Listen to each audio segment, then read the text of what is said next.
Hello! Here we are for the central question for 7-1. We are estimating fractions. I'm having a little difficulty with my blurry camera, but hopefully it's okay. The goal is to estimate the sum of two fractions. Remember, sum means to add, and estimate means to use a number that is about that number so that you can do it in your head. I don't know if I said this on the last video, but because I'm re-recording some things. But remember what I always say. If you keep it close, you can't go wrong. And it should be in your head. 1 Mississippi, 2 Mississippi, 3 Mississippi, spat out the answer. If you have to write things down or do a lot of work on paper, it's not an estimation. That's the Watts way. That's how I feel. But that's how I'm going to teach you in this lesson too. I'm going to teach you how to round these numbers, keep it close, and you can't go wrong. We're going to be using 0, 1, and a benchmark fraction. Benchmark fraction meaning halfway. It's like a nice solid benchmark. You know when you're playing video games and you get to like a checkpoint? Our checkpoint's going to be half. So, anyways, before I start talking too much, let's get started. Mr. Fish is welding together 2 copper pipes to repair a leak. He will use the pipes shown. Is the new pipe closer to 1 1/2 foot or 1 foot long? Explain.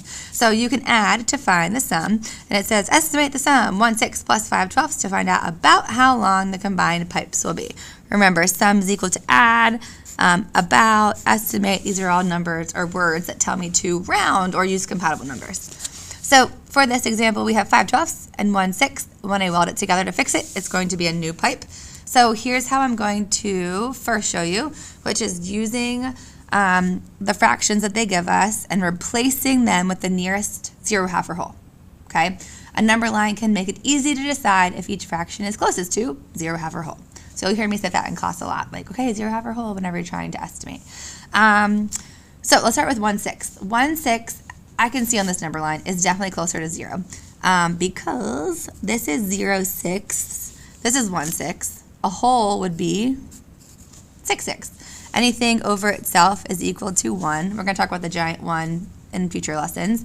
And then the middle is my benchmark fraction, my checkpoint.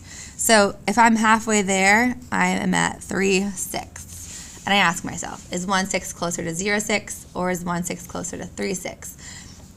In this case, it is closer to 0/6. So I'm going to be rounding down to the nearest whole, which in this case is 0. For 12ths, if I have 5/12ths, well, 0 is 0/12ths. A whole is 12/12ths. And again, this is called the giant 1, which we'll use in future lessons. Oh, excuse me. And then the middle, what's half of 12? Half of 12 is 6. So I'm going to call this halfway point my benchmark fraction 6/12ths. So now, is 5/12ths closest to 0/12ths, 6/12ths, or 12/12ths? Definitely closest to a half, 6/12ths. So it says right here, 1/6 is between 0 and 1, but closer to 0. 5/12ths is also between 0 and a half, 0 and a half, but it's closer to the benchmark fraction, 1/2. So now we're going to add to estimate.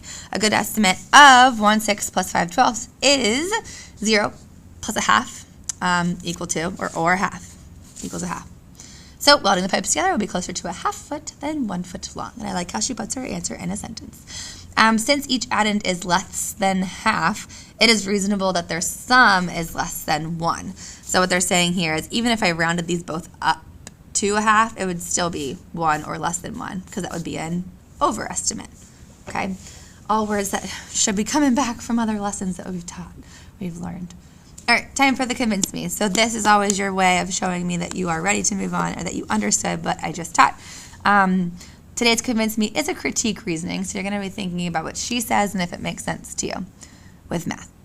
Nolini says that if the denominator is more than twice the numerator, the fraction can always be replaced with 0. Is she correct? Give an example in your explanation. So I'm going to write that again using some symbols. Nolini says that if the denominator is more than twice the numerator, so let's say my number is n, because I don't know what my number is yet, but it's 2 n's, 2 times n. Will this always round down to 0? So let's give some examples. Let's try 4. So if I have 4, the denominator is more than twice the numerator. So, I guess my n's didn't work that well, but more than twice the numerator. So let's say 2n, n is 4, so let's say this is 8. But I want my denominator to be more than twice the numerator. So I have to pick something less than 4. Let's say I pick 1. Okay. Does 1/8 round closer to 0? Yes, it does.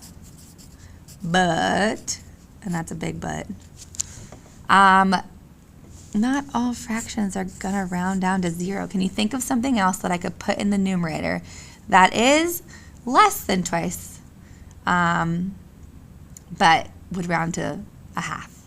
Okay, so I'm asking you, give me a number in the numerator here that gives me something that rounds to a half. But it's not a half. You can't tell me 4 because that's equal to a half.